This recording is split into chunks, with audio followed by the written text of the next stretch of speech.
શું તમે વજન ઘટાડવા માંગો છો? શું તમે ડાયટ કરો છો? તો જુવારની રોટલી તો ખાવી જ જોઈએ, જેનાથી ઝટપટ વજન ઉતરે છે. તો આજે આપણે જુવારની રોટલી બનાવીશું.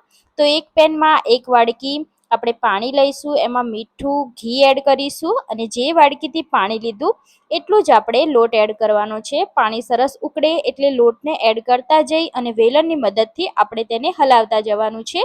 તો પાણી બધું જુવારના લોટને ચૂસી લેશે અને આ રીતનું ડ્રાય થઈ જશે એટલે આપણે તેમાં ઢાંકણ લગાવી આપણે 2 થી 3 મિનિટ થવા દઈશું.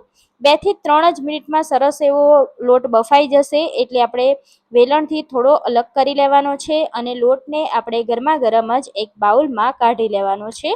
હવે અડે એટલો લોટ ઠંડો થાય એટલે હાથેથી આપણે તેને મસળવાનો છે. જો જરૂર લાગે તો આમાં ગરમ પાણી એડ કરતું જવાનું અને લોટ બાંધી લેવાનું છે.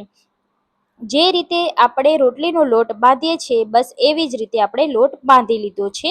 લોટ જો ચોટતો હોય તો તેલ લગાવી અથવા ઘી લગાવી તેને સરસ રીતે આ રીતે અલગ કરી લેવાનો અને સ્મૂથ કરી લેવાનો.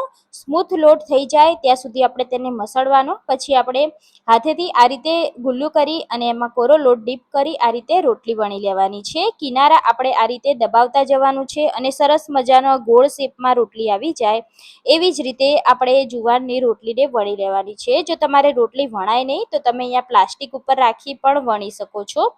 તો અહીંયા આપણી રોટલી સરસ મજાની વણી લીધી છે. તમે જોઈ શકો છો આટલી પતલી રોટલી વણવાની, જેથી ચડવામાં પણ ઈઝી રહે.